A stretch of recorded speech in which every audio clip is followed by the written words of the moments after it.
Hey guys, आज हम लोग बात करेंगे ज्योग्राफी की। आज हम लोग ज्योग्राफी के कुछ क्वेश्चन को सॉल्व करेंगे विथ एक्सप्लेनेशन। एक्सप्लेनेशन से फ्रेंड्स दो फायदे होते हैं। एक ये कि हमें ये समझ में आ जाता है कि उस क्वेश्चन का आंसर ये है तो क्यों है। दूसरा ये कि दूसरा फ़ायदा ये होता है कि जो तीन और ऑप्शन होते हैं वो नहीं है तो क्यों नहीं है। तो इस तरह से हम लोगों का एक क्वेश्चन के साथ चार क्वेश्चन तैयार हो जाता है। चलिए हम लोग क्वेश्चन सॉल्व कर लेते हैं। हमारा जो पहला क्वेश्चन है वो है रेडियो की लघु तरंगे आयन मंडल की किस परत से परावर्तित होकर धरातल पर आती हैं। ऑप्शन ए डी परत, ऑप्शन बी ई परत, ऑप्शन सी एफ परत, ऑप्शन डी एस परत। फ्रेंड्स, आगे भी हमारा वायुमंडल से ही क्वेश्चन। चलिए हम लोग वायुमंडल का एक ओवरव्यू ले लेते हैं। फ्रेंड्स, जो हॉरिजेंटल लाइन है हमारी वो है अर्थ सरफेस, जो वर्टिकल लाइन है वो है अर्थ सरफेस से ऊंचाई। इसमें हम लोग देख लेते हैं अर्थ सरफेस से 12 किलोमीटर तक। कलर चेंज कर लेते हैं फ्रेंड्स, जिससे हमें समझने में आसानी होगी। अर्थ सरफेस से 12 किलोमीटर की ऊंचाई तक का इसे हम कहते हैं ट्रोपोस्फियर।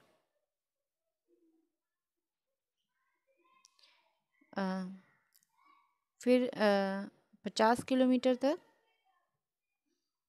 इसे हम कहते हैं स्ट्रेटोस्फियर। 80 किलोमीटर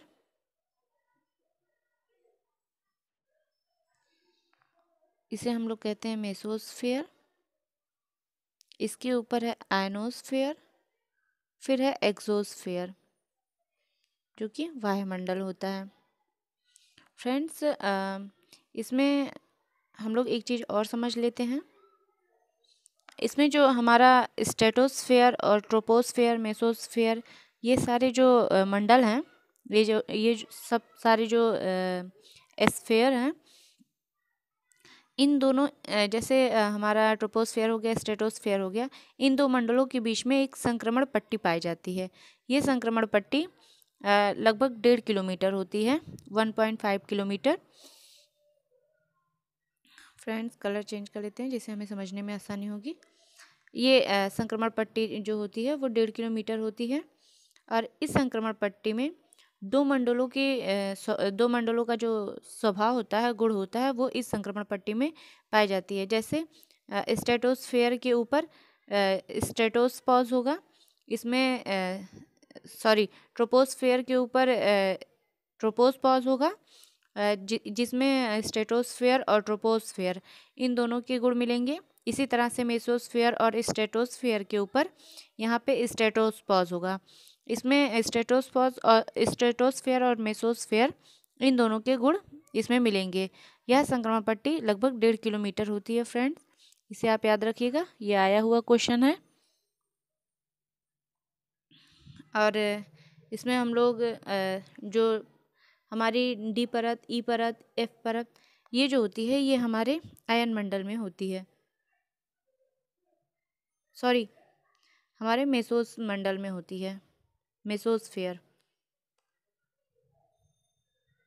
इसमें फ्रेंड्स कई परत पाई जाती है, जैसे डी परत, ई परत, एफ परत, इस तरह से होती हैं। हमारा जो डी परत होता है फ्रेंड्स, यहाँ से जो वेव्स हमारे धरातल से वेव्स जो वायुमंडल में जाती हैं डी परत में, उसमें केवल लॉन्ग वेव यानी कि दीर्घ तरंगों का ही परावर्तन होता है।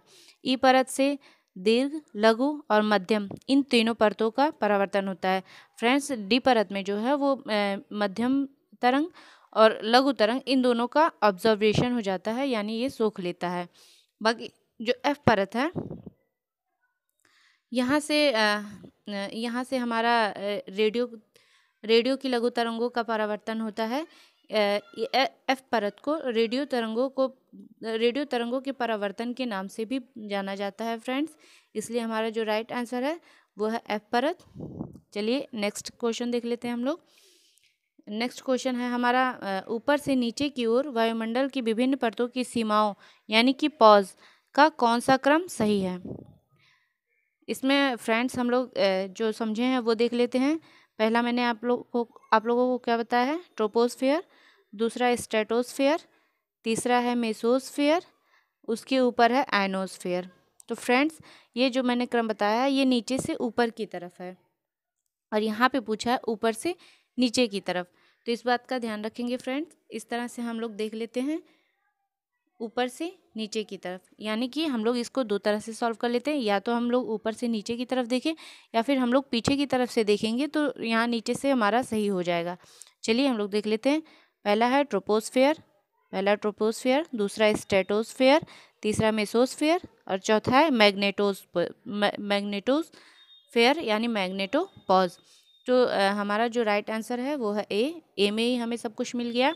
बाकी सब देखिए इसमें पहले मैग्नेटोस्फियर बता दिया है जो कि गलत है, इसमें भी मैग्नेटोस, फिर इसमें भी मेजोस, तो यानी कि ये तीनों ऑप्शन गलत हो गए। हमारा जो राइट आंसर हुआ वो हो गया ऑप्शन ए।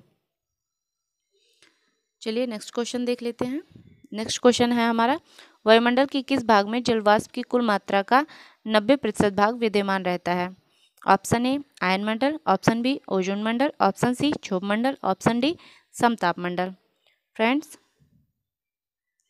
इसमें जो हमारा राइट आंसर होगा वो आप खुद सोच लीजिए फ्रेंड्स। जो जल वाष्प होता है वो हमारे अर्थ सरफेस के पास में ही रहता है, ज़्यादा ऊंचाई पे जाने पे वो भाप बन जाता है।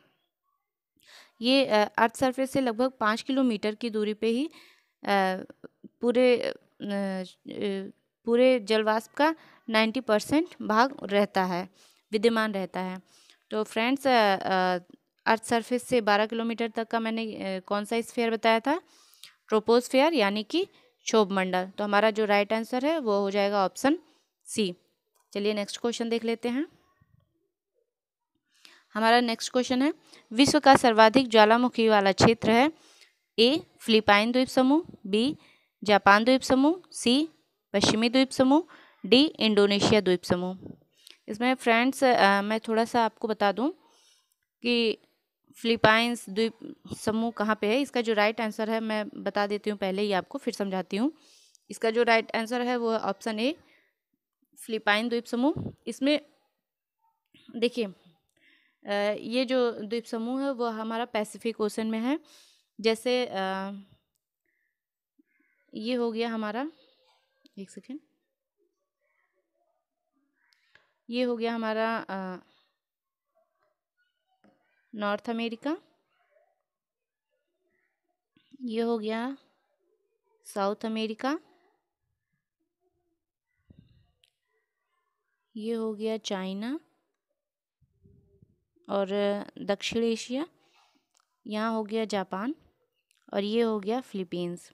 तो यहाँ पे इसे हम लोग पैसिफिक ओशन कहते हैं। यहाँ पे एक ज्वालामुखी की पेटी पाई जाती है जिसे हम ज्वालामुखी पेटी कहते हैं। इसे हम रिंग ऑफ फायर के नाम से भी जानते हैं फ्रेंड्स। तो हमारा जो राइट आंसर होगा ये फिलीपींस है। यहाँ पे छोटे मोटे और भी बहुत सारे द्वीप हैं जिन्हें मिला के फिलीपींस द्वीप समूह कहा जाता है फ्रेंड्स। तो हमारा जो राइट आंसर है वो है फिलिपाइन द्वीप समूह। चलिए नेक्स्ट क्वेश्चन देख लेते हैं। निम्न में से कौन सुमेलित नहीं है।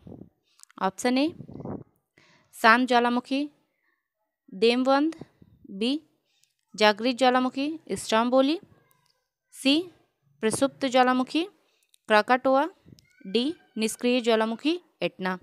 तो फ्रेंड्स इसमें जो राइट आंसर है वह है ऑप्शन डी, क्योंकि शांत ज्वालामुखी देवबंद ज्वालामुखी है, जागृत स्ट्रोम्बोली वहीं पे आता है फ्रेंड जो मैंने अभी आपको बताया समझाया। प्रसुप्त ज्वालामुखी यानी कि ऐसी ज्वालामुखी जो बहुत दिनों बाद फूटती है, उसमें से ज्वालामुखी के लावा निकलते हैं, ऐसा नहीं है कि उसमें से अब नहीं निकलेंगे, वो क्राकाटोआ है। और निष्क्रिय ज्वालामुखी एटना जो है वो प्रसुप्त ज्वालामुखी है। इसमें से समय समय पे ज्वालामुखी का उद्गार होता रहता है, इसे निष्क्रिय ज्वालामुखी नहीं कह सकते हैं फ्रेंड्स। तो हमारा ऑप्शन था कि सुमेलित नहीं है, तो हमारा राइट आंसर हो गया ऑप्शन डी। चलिए नेक्स्ट क्वेश्चन देख लेते हैं। नेक्स्ट क्वेश्चन है, स्ट्रोम्बोली ज्वालामुखी कहाँ पर स्थित है? ऑप्शन ए मार्टिनी द्वीप में, ऑप्शन बी लक्षद्वीप में, ऑप्शन सी लिपारी द्वीप में, ऑप्शन डी हवाई द्वीप में। फ्रेंड्स, इसका जो राइट आंसर है वो है ऑप्शन सी लिपारी द्वीप में। चलिए नेक्स्ट क्वेश्चन देख लेते हैं। निम्नलिखित में से कौन विश्व का सबसे ऊंचा ज्वालामुखी पर्वत है? Option A mount Pinatubo, option B mount Kilimanjaro, option C mount Taal, option D mount Cotopaxi. Friends, इसका जो राइट आंसर है वो है ऑप्शन डी कोटापैक्सी। चलिए नेक्स्ट क्वेश्चन देख लेते हैं।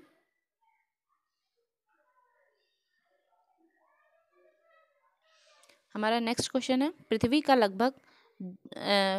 पर लगभग 2000 प्रकार के खनिज पाए जाते हैं, किंतु इनमें से कुछ खनिजों से ही चट्टानों की रचना होती है। इन खनिजों की संख्या कितनी है? Option A 10, option B 20, option C 150 यानी 150, ऑप्शन डी 500। फ्रेंड्स, इसका जो राइट आंसर है वो है ऑप्शन बी 20। 20 में भी जो बहुत ही मुख्य प्रकार के होते हैं वो हैं 8 ही, लेकिन 20 होते हैं जो सब मिला के होते हैं। सबसे ज़्यादा मात्रा में 8 ही खनिजों का मिश्रण होता है। फ्रेंड्स, अगला क्वेश्चन देख लेते हैं। पृथ्वी के द्रव पदार्थों के घनीभूत हो जाने से बनी चट्टानों को कहते हैं? ऑप्शन ए आग्नेय, ऑप्शन बी अवसादी, ऑप्शन सी रूपांतरित, ऑप्शन डी इनमें से कोई नहीं।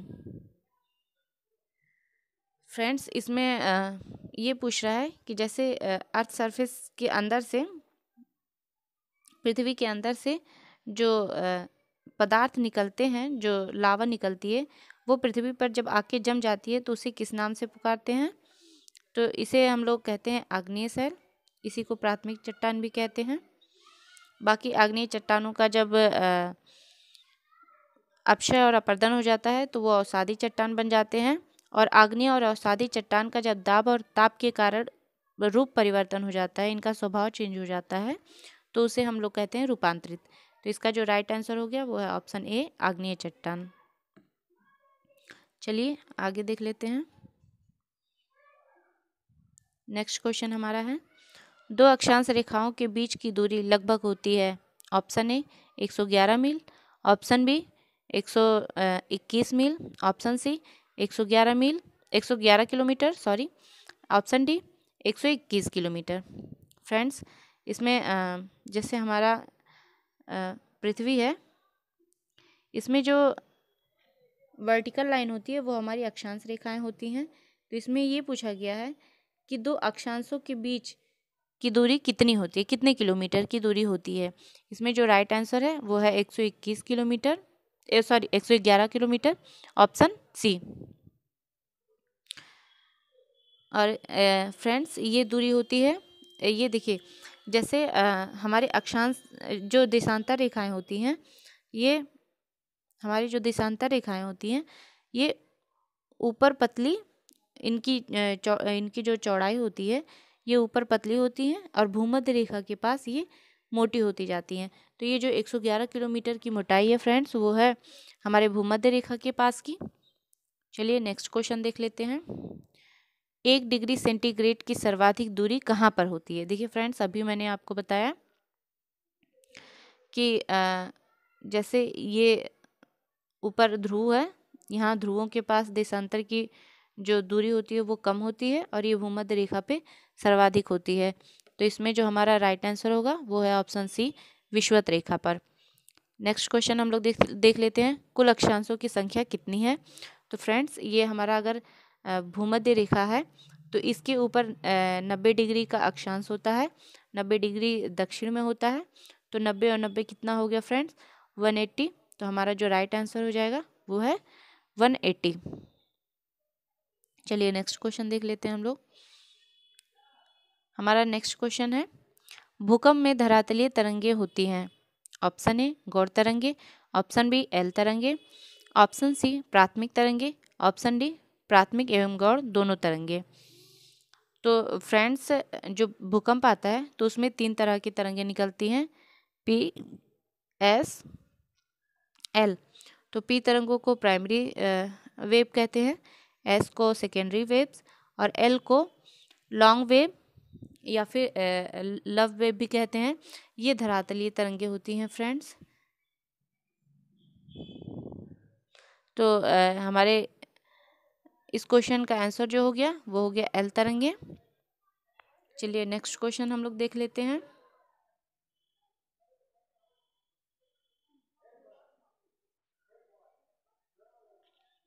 नेक्स्ट क्वेश्चन है हम लोगों का, निम्नलिखित में से कौन सी भूकंपीय तरंगें सर्वाधिक क्षति पहुंचाती हैं? ऑप्शन ए प्राथमिक, ऑप्शन बी द्वितीयक, ऑप्शन सी दीर्घ पृष्ठीय, ऑप्शन डी क्षितिजीय। तो इसमें फ्रेंड्स जो एल तरंगें होती हैं वो धरातल पे एक तो ये लॉन्ग वेव होती हैं और ये सबसे बाद में आती हैं और इनकी जो स्पीड होती है वो कम होती है इन दोनों के कंपेयर में। तो ये धरातल पे सर्वाधिक क्षति एल तरंगों से ही आती हैं, जिन्हें हम लोग दीर्घ पृष्ठीय यानी धरातलीय तरंग भी कहते हैं। तो इस क्वेश्चन का हमारा जो आंसर हो जाएगा वो हो जाएगा ऑप्शन सी। जैसे फ्रेंड्स इस क्वेश्चन को थोड़ा सा हम लोग समझ लेते हैं। ये हमारा अर्थ है, यहाँ पे आ गया अर्थक्वेक यानी कि भूकंप आ गया। तो यहाँ से जो सबसे पहले पी तरंगें निकलेंगी, एक सेकेंड कलर चेंज कर लेते हैं जिससे समझने में आसानी होगी। यहाँ से हमारी जो पी तरंगें होंगी वो नीचे धरातल की तरफ भूगर्भ की तरफ जाएंगी, एस तरंगें भी भूगर्भ की तरफ जाएंगी। लेकिन हमारा जो एल तरंग होती है वो पृथ्वी के सरफेस के अराउंड ही घूमती है, तो इसलिए ये पृथ्वी पर सर्वाधिक क्षति पहुंचाती है फ्रेंड्स। और इसकी स्पीड भी कम होती है जिसकी वजह से ये और भी हानिकारक हो जाता है। चलिए नेक्स्ट क्वेश्चन देख लेते हैं। निम्नलिखित में से कौन सा कथन सही नहीं है? इसमें जो ए ऑप्शन है वह भूकंप के कारण समान बर्बादी वाले स्थानों को मिलाने वाली रेखा को समभूकंप रेखा कहते हैं, राइट है। जैसे यहाँ पे ज़्यादा डिजास्टर हो गया, यहाँ हो गया, यहाँ हो गया, यहाँ हो गया, तो इस रेखा इसको मिलाने वाली रेखा को हम लोग समभूकंप रेखा कहते हैं, राइट है। दूसरा पूछा है समभूकंप रेखा का आकार नियमित होता है, रेगुलर होता है, ऐसा कुछ नहीं है कि समान बर्बादी हर बार ही आएगी। सेकेंड सी है, नेक्स्ट ऑप्शन है उन स्थानों को मिलाने वाली रेखा जहां भूकंप एक साथ आते हैं सहभूकंप रेखा कहते हैं, ये भी राइट है। यहाँ पे देखिए फ्रेंड्स, बर्बादी वाले स्थान को मिलाने वाली रेखा को समभूकंप कहते हैं और यहाँ पे जहाँ एक साथ भूकंप आते हैं, जैसे कई जगह पे एक साथ भूकंप आ गए तो इन रेखा को मिलाने वाली रेखा को सहभूकंप रेखा कहेंगे, ऐसे समभूकंप रेखा कहेंगे। दोनों का डिफरेंस समझ लीजिएगा फ्रेंड्स। ऑप्शन डी है भूकंपीय तरंगों को अंकित करने वाला यंत्र सिस्मोग्राफ होता है, सही बात है, सिस्मोग्राफी होता है। सिस्मोलॉजी, भूकंप के अध्ययन को सिस्मोलॉजी भी कहते हैं। तो इसका जो हमारा राइट आंसर हो जाएगा वो है ऑप्शन बी। चलिए नेक्स्ट क्वेश्चन देख लेते हैं हम लोग। हमारा नेक्स्ट क्वेश्चन है तरल पदार्थों से होकर ना गुजर सकने वाली भूकंपीय लहरें कौन सी होती हैं? Option A P, option B L तरंग, ऑप्शन सी एस तरंग, ऑप्शन डी इनमें से कोई नहीं। फ्रेंड्स इसमें जो हमारा राइट आंसर है वो है ऑप्शन एस। ये द्रव पदार्थ से नहीं निकलती हैं फ्रेंड्स, ये विलुप्त हो जाती हैं वहाँ पे। तो हमारा जो आंसर है वो है एस तरंग। नेक्स्ट क्वेश्चन देख लेते हैं। भूकंप मापा जाता है, ऑप्शन ए बोफोर्ट पैमाने में, ऑप्शन बी डेसिमल में, ऑप्शन सी न्यूटन में, ऑप्शन डी रिक्टर पैमाने पे। तो इसका जो राइट आंसर है फ्रेंड्स वो है रिक्टर पैमाना। इसमें इसे हम भूकंप को मापते हैं। नेक्स्ट क्वेश्चन देख लेते हैं। सिस्मोग्राफ किसे मापने के लिए काम में लाया जाता है? सागरीय तरंग को, ऑप्शन बी ज्वार भाटे को, ऑप्शन सी भूकंपीय तरंग को, ऑप्शन डी इनमें से कोई नहीं। फ्रेंड्स अभी मैंने थोड़ी देर पहले ही बताया है कि सिस्मोग्राफ में भूकंप का अध्ययन करते, सिस्मोलॉजी में भूकंप का अध्ययन करते हैं। तो सिस्मोग्राफ जो होता है वो इस तरह से बनाया जाता है, जैसे ये ग्रिड होता है। इसमें फिर जैसे हम मंथ को ले लेते हैं, जनवरी में इतना आया, फिर इतने तेज, फरवरी में इतनी तीव्रता का आया, मार्च में इतनी तीव्रता का, अप्रैल में इतनी तीव्रता का। तो ये ग्राफ हो गया। जब हम भूकंप को ग्राफ में दिखाते हैं तो उसे सीस्मोग्राफ कहते हैं। तो हमारा जो राइट आंसर है वो हो जाएगा ऑप्शन सी। चलिए नेक्स्ट क्वेश्चन देख लेते हैं।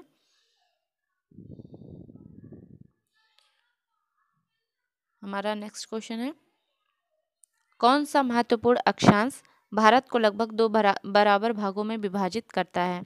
ऑप्शन ए 23.5 डिग्री अक्षांश, ऑप्शन बी 23.5 डिग्री दक्षिणी अक्षांश ए, और बी है 23.5 डिग्री उत्तरी अक्षांश, सी है 0 डिग्री अक्षांश, और डी है 33.5 डिग्री उत्तरी अक्षांश।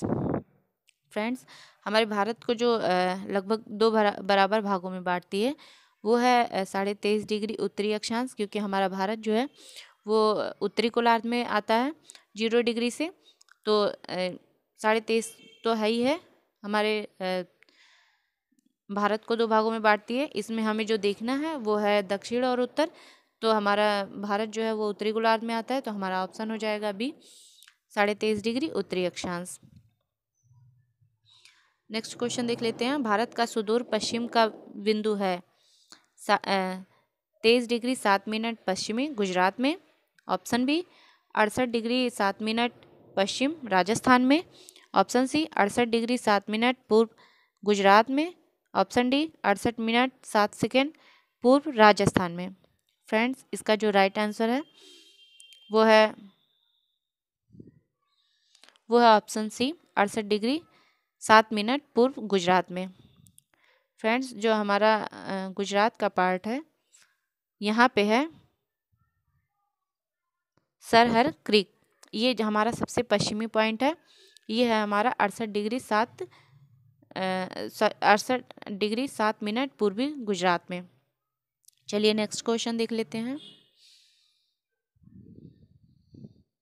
हमारा नेक्स्ट क्वेश्चन है, कौन सा राज्य उत्तरी पूर्वी राज्य की 7 बहनों 7 सिस्टर्स का भाग नहीं है? Option A Meghalaya, option B Pashchimi Bengal, option C Arunachal Pradesh, option D Tripura. Friends, पहले हम लोग देख लेते हैं 7 सिस्टर्स कौन कौन से हैं। तो पहला जो है वो हो गया असम,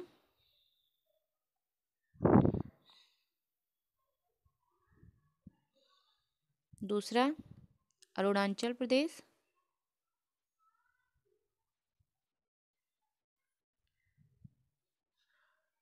तीसरा मेघालय, चौथा मेघालय हो गया, मणिपुर, पांचवा मिजोरम, छठा, सॉरी फ्रेंड्स हट गया, फिर से हम लोग देख लेते हैं। पहला असम, दूसरा अरुणाचल प्रदेश, तीसरा मेघालय, चौथा मणिपुर, पांचवा मिजोरम, छठा त्रिपुरा, सातवां नागालैंड। फ्रेंड्स, असम, अरुणाचल प्रदेश, मेघालय, मिजोरम, मणिपुर, त्रिपुरा और नागालैंड। चलिए तो हम लोग अपने क्वेश्चन की तरफ चलते हैं और देखते हैं कि कौन सा ऑप्शन नहीं होगा। तो फ्रेंड्स, मेघालय हम लोगों ने पढ़ा है कि मेघालय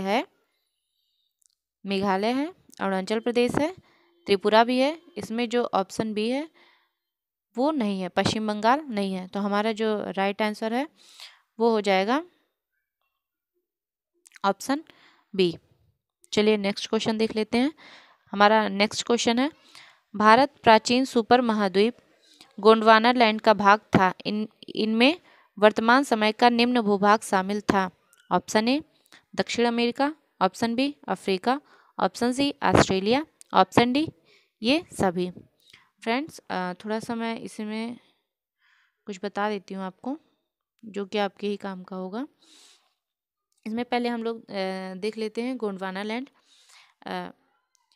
बिगनर महोदय ने कहा था कि हमारा जो आज पूरा महाद्वीप है वो पहले एक महाद्वीप में एक स्थल पर, मतलब एक बड़ा महाद्वीप था जो कि सारे महाद्वीप एक में सटे हुए थे। फिर इसका एक विभाजन हुआ कार्बोनिफेरस युग में, इन दोनों का विभाजन हुआ। तो जो नॉर्थ में था उसे हम लोग अंगारा लैंड कहे, मतलब वेगनर महोदय ने कहा, और जो दक्षिण में था उसे गोंडवाना लैंड कहे। तो जो अंगारा लैंड थे उसमें आया साउथ अमेरिका, यूरोप,